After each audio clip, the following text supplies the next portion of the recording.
बस वो कर लीजिए। ना तो हम कोई विद्या जानते हैं, ना हम कोई ज्योतिषी जानते हैं, ना हमारे पास में ये घूमने का लफड़ा है हो, और ना अगरबत्ती और नारियल का लफड़ा है। बस एक ही चरण शंकर के पकड़ रखे हैं। बाबा जो बता दे, वो पुराणों में जो लिखा हुआ है, शास्त्रों में जो वर्णन है, वो बता देते हैं, आप कर लीजिए।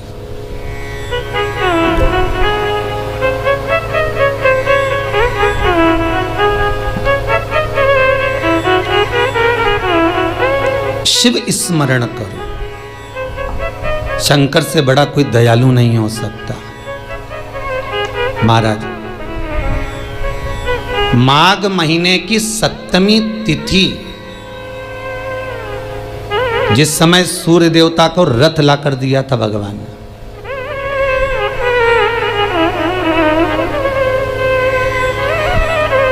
खुद भोलेनाथ नंदी पर घूमते हैं, पैदल घूमते हैं, पार्वती के साथ में काशी में विहार करते रहते हैं। उनके पास में कोई रथ नहीं है, मेरे भोलेनाथ के पास धर्म ध्वज हैं वो, नंदी ध्वज हैं वो, और उनके पास में कोई रथ या कोई बहुत जिसके घर की बहुदेव सेना हो, सेना लेकर कहीं जाना ही नहीं पड़े, केवल बहू को खड़ी कर दो सामने। वैसे भी आज की बहू भी देव सेना से कम नहीं है रे, वैसे तो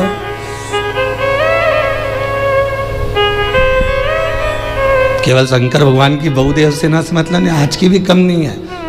वो भी देव सेना भी अकेली जाती थी और सेना तैयार कर लेती थी, और ये भी बस अकेली खड़ी हो जाए तो ये पूरे मायके को खड़ा कर लेती है?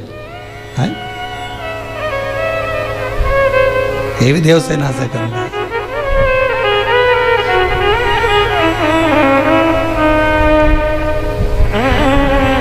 भगवान शिव की बहुदेव सेना है, तो शंकर के पास तो रथ होना चाहिए, पर नहीं, दे दिया रथ, तुम रखो, तुम्हारे पास में रखिए।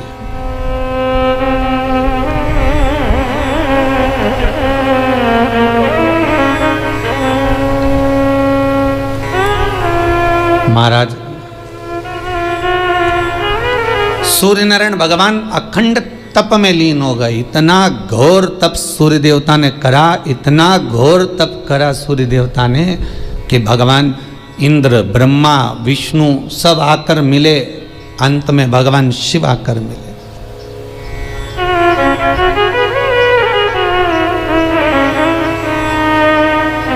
भगवान शंकर पधारे, सूर्य उठिए, क्या चाहिए आपको, बोलिए। जिस मंडल में भगवान चंद्र विराजमान है, जिस मंडल में भगवान सूर्य विराजमान है, तारे विराजमान है, संपूर्ण ब्रह्मांड का जो प्रकाश देने वाले हैं, संपूर्ण ब्रह्मांड,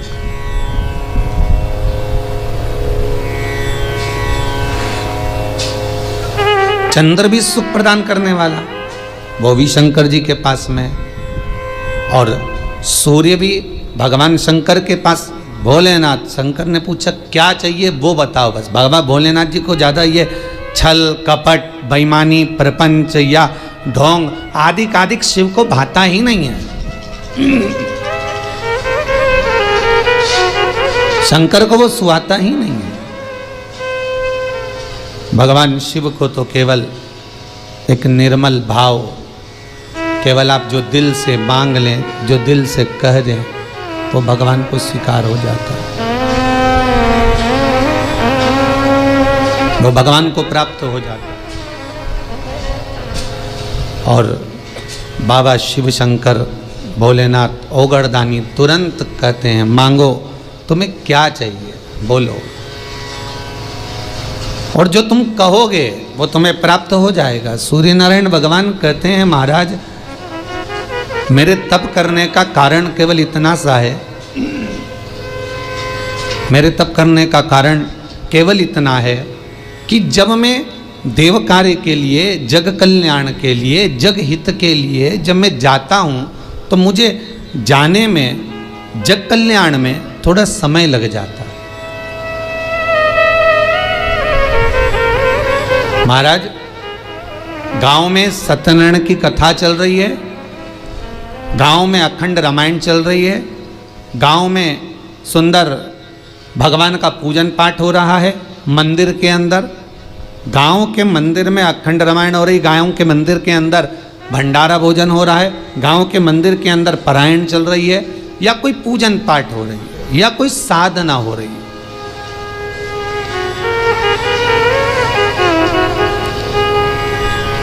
लोग विचार करते हैं कितनी बजे पंडित जी पूजन करने बैठेंगे, उससे घड़ी मिला लेते हैं, इतनी बजे आरती होगी, इतनी बजे प्रसाद बटेगा, बस उसी टाइम पर जाना है।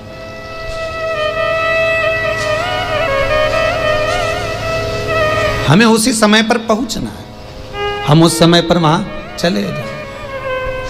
एक समय निश्चित कर लिया आपने कि मंदिर जाना है या वहां पर अनुष्ठान हो रहा है, वहां पूजन हो रही है, तो अपन आराम से चलेंगे, जब प्रसाद बटेगा तब, अभी थोड़ा हो जाने दो, यज्ञ हो जाने दो, हवन हो जाने दो, उसके बाद चलेंगे।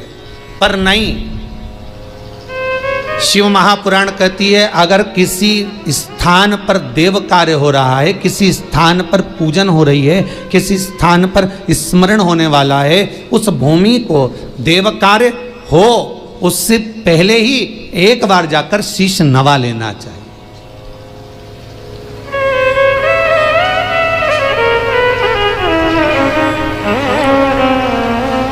एक बार जाकर शीश नवा ले। और वही सूर्य नारायण भगवान कह रहे हैं कि मैं जब कोई देव कार्य होता है, जब कोई अच्छा कार्य होने वाला रहता है, तो मेरे को जाने में देरी हो जाती है। अर्थात कथा करिए देव कार्य में, अच्छे कर्म में, भजन में, पूजन में, स्मरण में, कीर्तन में, नाम जाप में, कथा सत्संग में, कथा कीर्तन में थोड़ा पहले पहुंचने की आदत डालिए।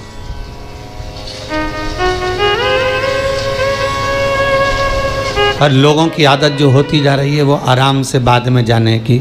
जब पूरी सत्यनारायण जी की कथा हो जाए, फिर जब प्रसाद बंटने लगे और आवाज़ आना चालू हो जाए, बच गई रे भागवत गीता, बच गई राम संग सीता। जब 4-6 माताएं बैठ कर जब ये भजन गाए, या वो भजन कौन सा देख, श्री सत्यनारायण महाराज दाक्षिरोंजी को भोग लगे श्री मेवा को। जब ये आवाज आने लगे कानों में, तब सुनकर प्रवेश करती है कि अब सत्यनारायण जी की कथा हो गई है, प्रसाद बंटने वाला, बस अब पहुंचना।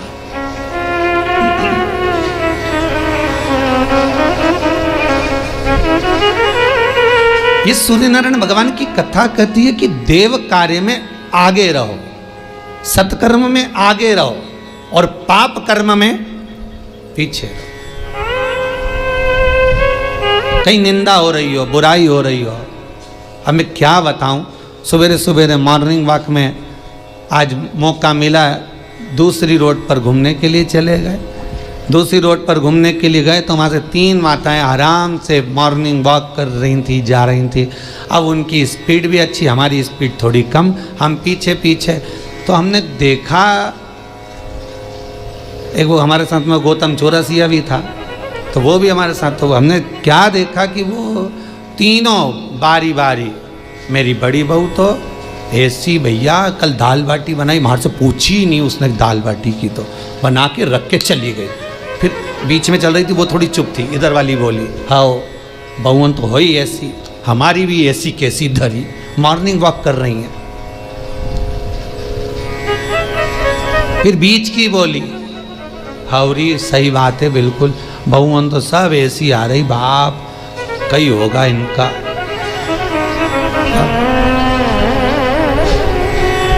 1.5 किलोमीटर तक वो केवल बहु निंदा ही करती रही।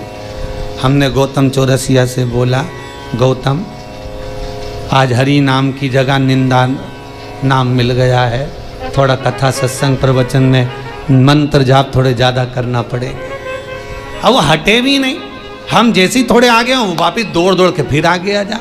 आज तो हमने सोचा भगवान ने मुहूर्त बिगाड़ा है, निंदा ही रस मिल रहा है थोड़ा, फिर वो और सब होंगी लगभग 65 साल की, 40, 45, 50, 60 साल, सब डोकरी ऑन सब। अच्छा, उन तीनों में से एक के मुख से भी ये नहीं निकला कि तुम निंदा मत करो बहू की, तुम निंदा मत करो किसी। अगर एक बोल देती, पर करें क्या, पाप के घड़े को जो भरना है, भगवान किसी की बुद्धि में उस समय पर श्रेष्ठ विवेक प्रदान करता ही नहीं है।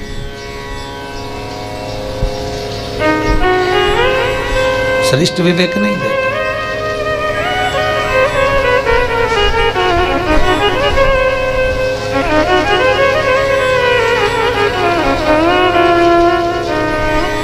एक बहन जी देवास से आई हैं कथा सुनने के, अकेली आई हैं। हम इनको नहीं जानते, ये हमें नहीं जानते, बस आकर बोली कि हमको कथा सुनना है। हमको लगा एक दिन सुनेंगे,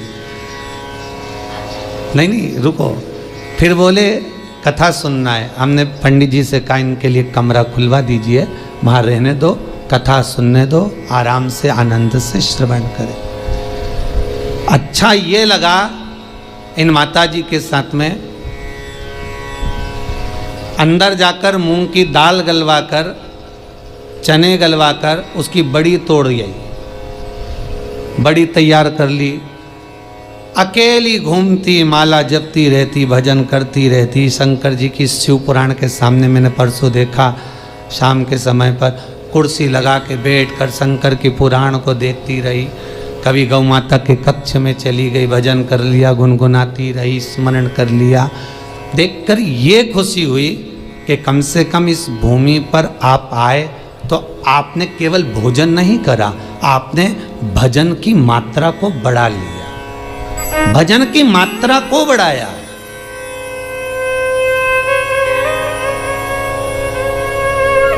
और जी ऐसे लोग इस आश्रम में, इस गौशाला में, इस वृद्धाश्रम में, इस कुबेरेश्वर भंडारी के मंदिर में रहे, मना नहीं।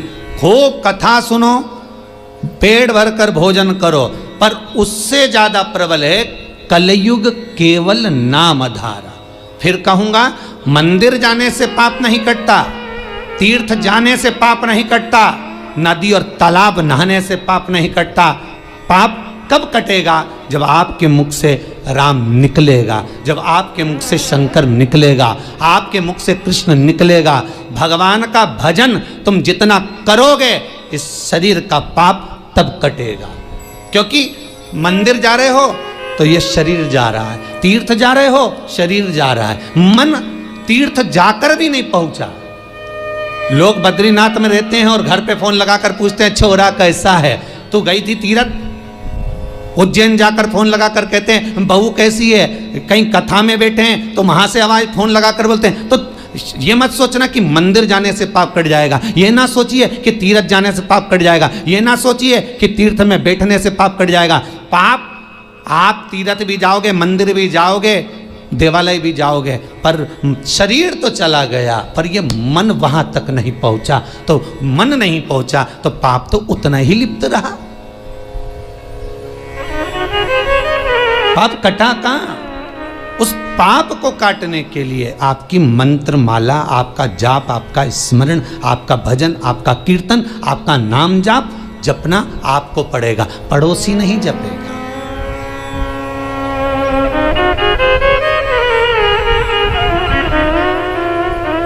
अम्मा मर गई, पंडित जी बोल रहे एकादशी दो।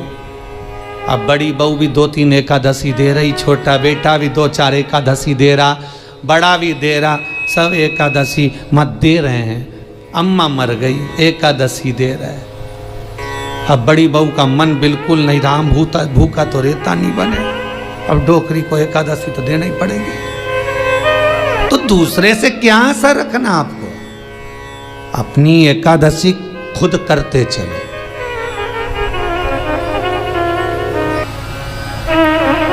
भगवान पुरुषोत्तम की ही कृपा से बाबा विश्वनाथ की करुणा से कथा का जो क्रम ऑनलाइन चल रहा है, घर बैठे भगवान शिव की पावन कथा श्रवण कर रहे हैं, बस ठीक है।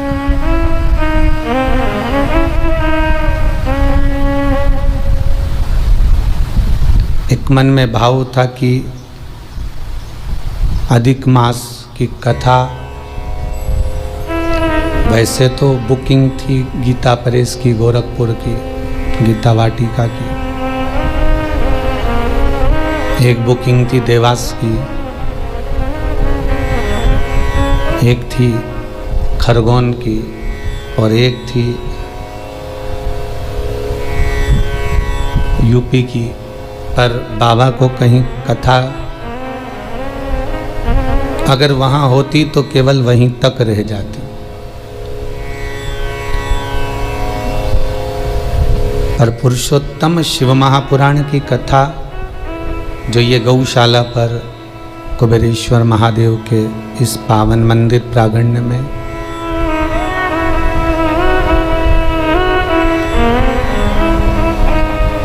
जो चल रही है,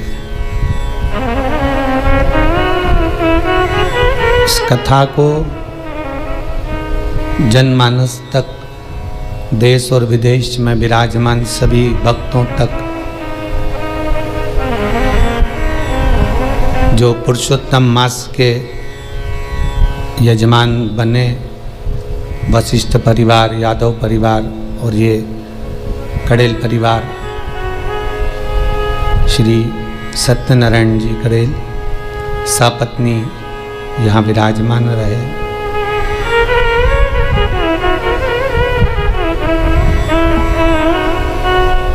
और बहू को भी, बेटे को भी, आपके दोनों बच्चों, उनको सबको धन्यवाद दूंगा जो शिव महापुराण की कथा पिता कोलकाता से चलकर यहाँ आकर करा रहे हैं। तो बेटे और बहू, बच्चे, उनको यहाँ तक लेकर आना, छोड़ना और सब आगे रहकर कि मम्मी पापा ये करें, ऐसा भाव उनके भीतर आया। साथ में भाभी जी की बहन जी भी साथ आई हैं, उनको भी बहुत बहुत साधुवाद है। सभी श्रोता भाई बहन जो देश विदेश में बैठकर टीवी चैनल के माध्यम से, यूट्यूब फेसबुक के माध्यम से कथा को जो श्रवण कर रहे हैं, उनको बहुत बहुत साधुवाद।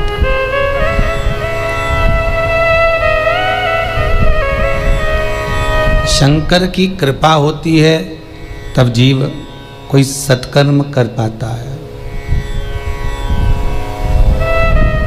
कमाने को तो एक वैश्या भी धन बहुत कमाती है, पर वो सत्कर्म नहीं कर पाती। वो धन को सदुपयोग में नहीं लगा सकती।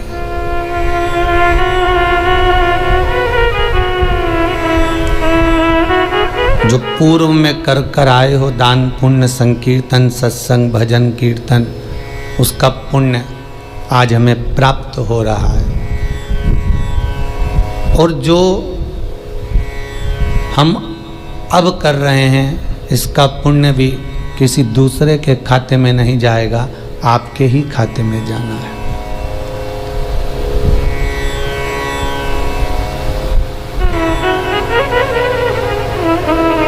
यदि पिता किसी से कर ले लेता है, कर्जा ले लेता है, तो उस कर्जे को पिता ही चुकाए,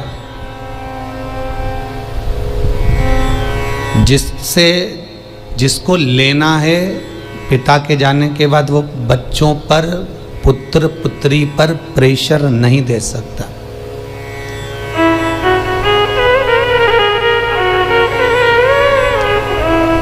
कि आप हमारा पैसा लौटाइए, पर पिता मर गया, कोई चला गया और बच्चों से कह गया कि श्रीमान से इस व्यक्ति से धन लेना है 5 लाख, 10 लाख, 20 लाख, तो बच्चे पीछे पड़कर वो ले सकते।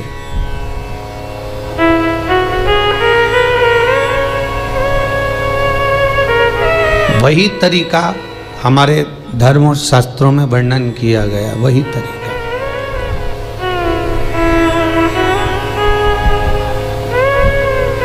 कि यदि आप पुण्य जो कर रहे हैं, आप सत्कर्म जो कर रहे हैं, आप भजन कर रहे हैं, आप दान कर रहे हैं, आप नाम जाप कर रहे हैं, इसका जो पुण्य है,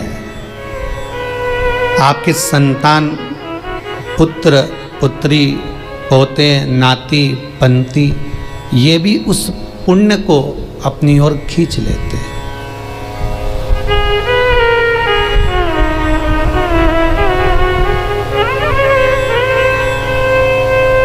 उस पुण्य को प्राप्त कर लेते हैं।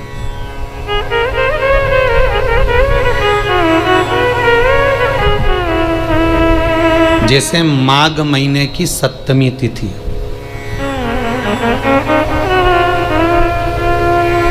जिस दिन सूर्य नारायण भगवान पहली बार रथ पर बैठे थे,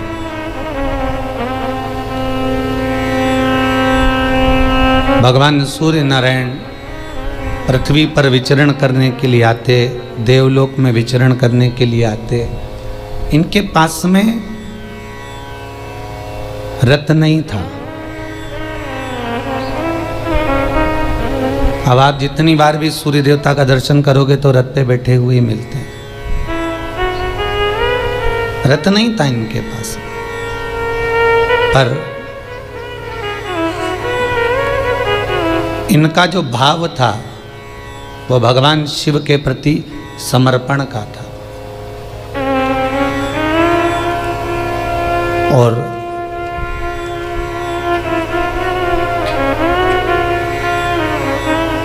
समर्पण का भाव रखकर भगवान देवाधिदेव महादेव से सूर्य देवता ने प्रार्थना करी।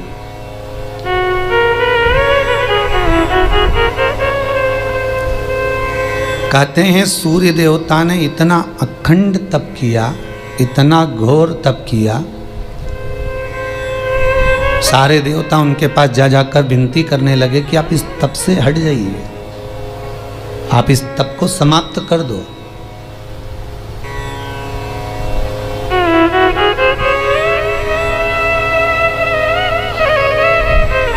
यदि आप इस तप को छोड़ देते हैं तो आपकी जो मनोकामना है वो तो पूर्ण हो ही जाएगी। और भगवान शंकर से पाना बहुत कठिन विषय नहीं है।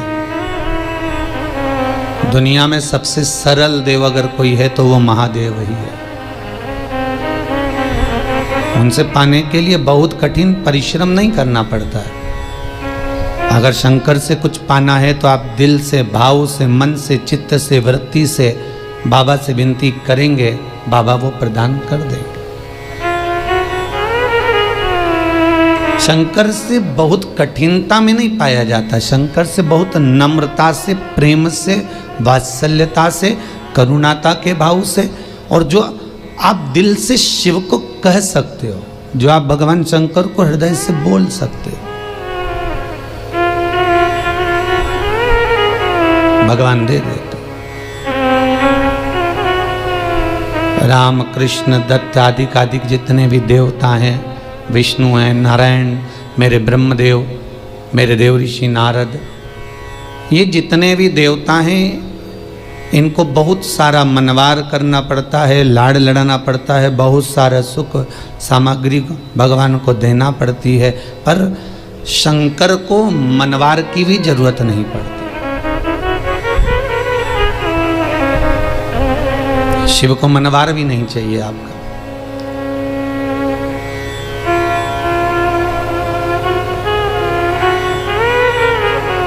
और देने वाला मेरा विश्वनाथ, देने वाला मेरा शंभु, तरकालदर्शी, कैलासी,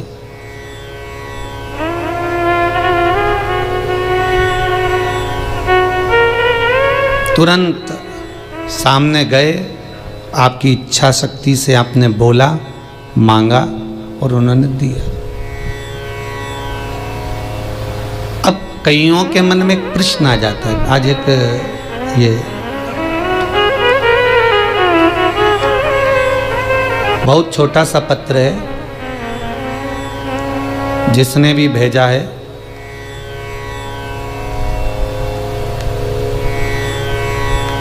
जबलपुर से है। ये 5 अक्टूबर की कथा में जबलपुर की महिला मैं बोल रही हूँ, प्रार्थना करती हूँ। मेरी बेटी बहुत दिनों से नौकरी में काम कर रही थी, पर उसको कोई फल नहीं मिल रहा था।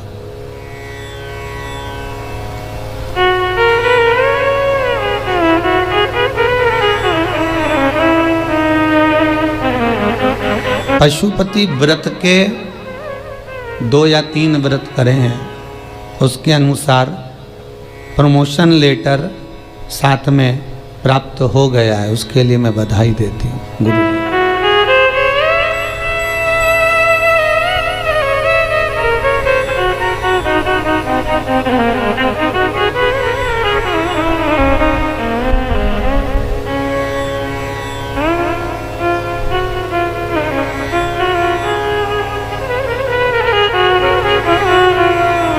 एक 3 महीने का बच्चा है, उसके लिए उन्होंने लेटर लिखा। हमारे सब काम सफल हो गए, बस एक काम हमारी पड़ोसन का है। 3 महीने का उसका बच्चा है और उसको दिल के अंदर हृदय में छेद है। और दूसरा लिखा है एक बच्ची है 2 वर्ष की, प्रत्येक 8 दिन में उसे खून चढ़ता है।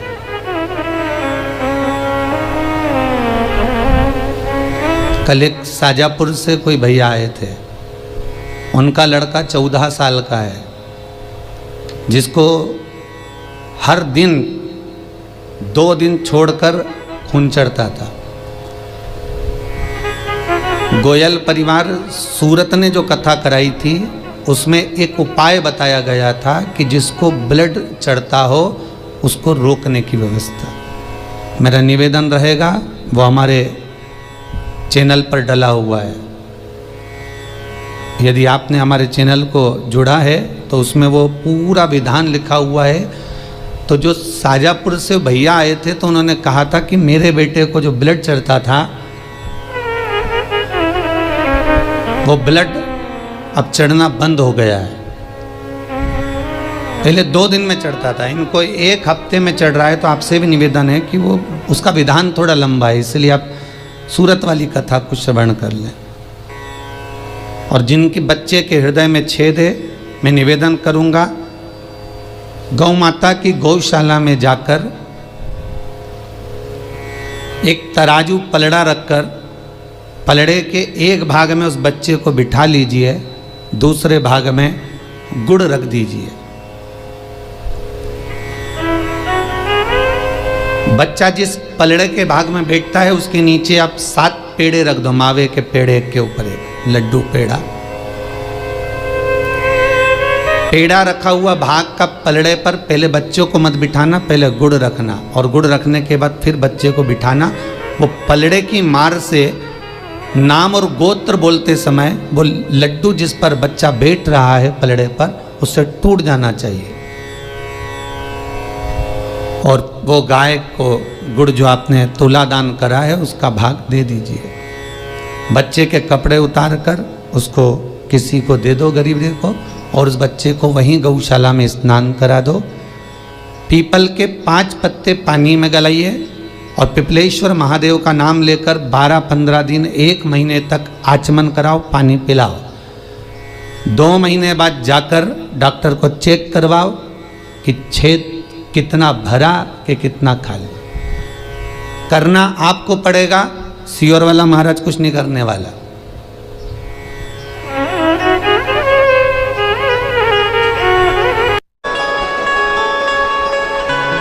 भगवान भोलेनाथ ने अगर आपको कोई पद दिया है, भगवान शिव की कृपा से अगर आपको प्रतिष्ठा मिली है, भगवान शंकर की कृपा से अगर आपको कुर्सी मिली है, भगवान शंकर की कृपा से अगर आपको यश मिला है, भगवान शंकर की कृपा से कोई अच्छे स्थान पर आप बैठे हो तो शिव पुराण कहती है प्रयास करना कि कुर्सी पद प्रतिष्ठा तो मिली है पर अभिमान अपने भीतर आने मत देना, क्योंकि वो प्रतिष्ठा फिर मिले कि ना मिले,